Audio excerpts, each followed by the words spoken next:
This video is about natural selection. Sometimes we think of nature as this beautiful place. Here we have this green meadow, lovely white flowers. These represent the other white flowered plants. I'll just use this as an example for a minute. But we like nature. It's a beautiful, wonderful, peaceful, gentle place. But natural selection really is the other side of nature, telling us it's brutal. You're most likely to die, and only the strong survive.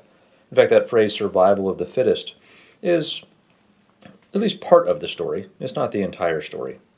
So let's take this scenario and look at what might happen if this bee comes along and flies over this field and it sees the white flower and decides, I don't like white flowers.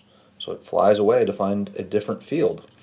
Well, that doesn't kill this plant, but if it lives the rest of the year, and all these do too without getting pollinated, there's no seed, there's no next generation, and this whole field of wildflowers doesn't come back next year. That's kind of brutal.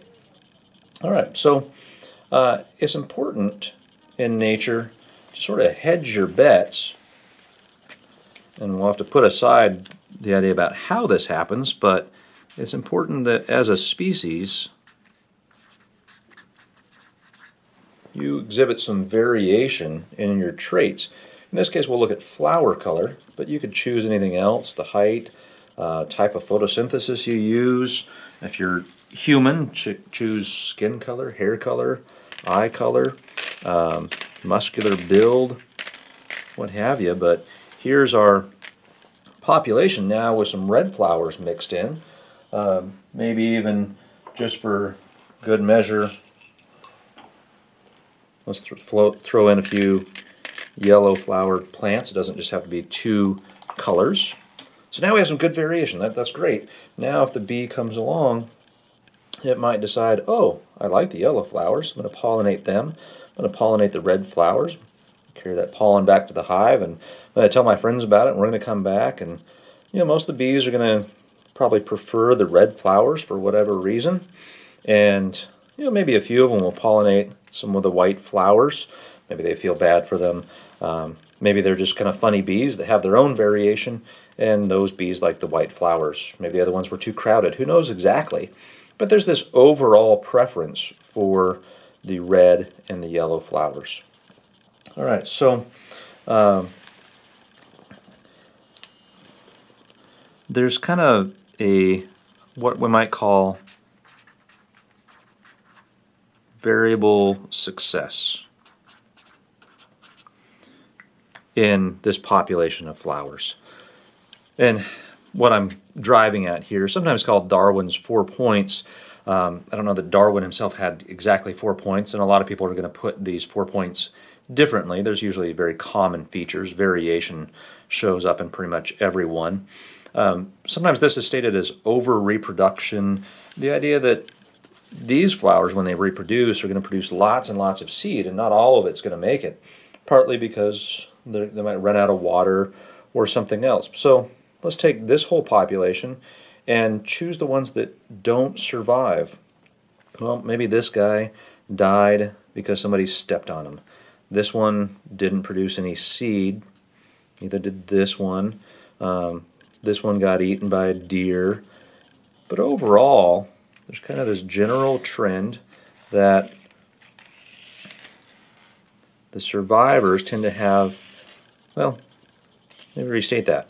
The ones that get to reproduce tend to be the red-flowered individuals, not the white ones.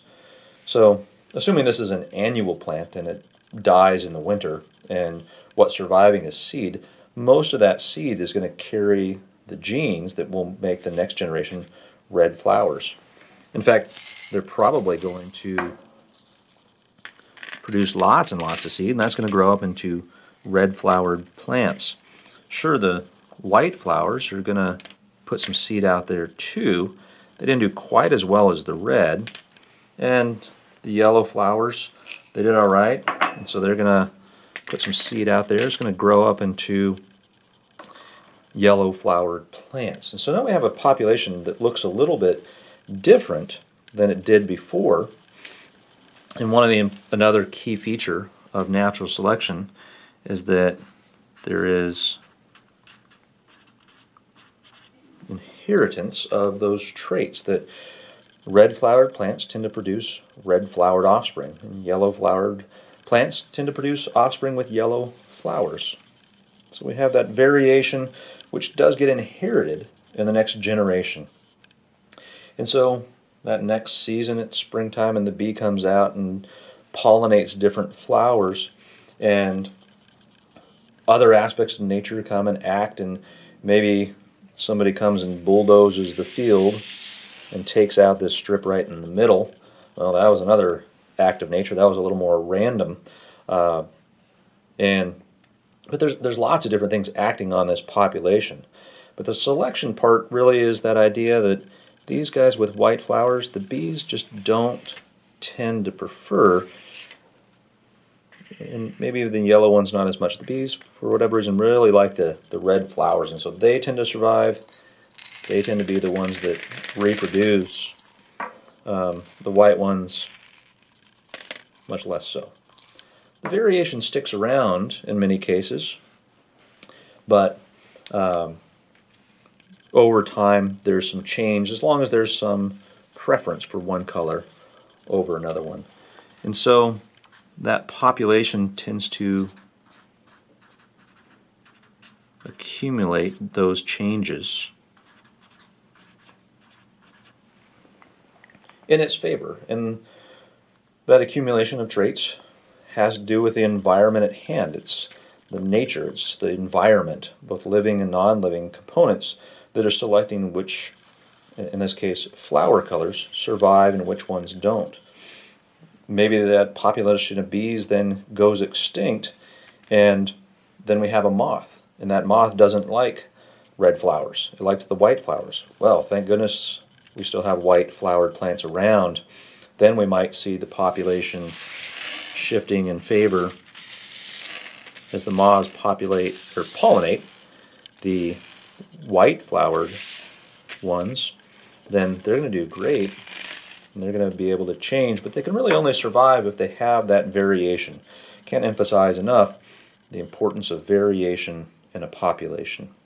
It allows them to survive, allows them to adapt, since they pass those traits on to the next generation, and this population hopefully becomes more and more suited to the environment that is in, helping them survive. There's a lot more nuances to natural selection, but those are the basic 4 points, at least as I put them, that we have variation. There's variable success. Some live, some die, some reproduce better than others.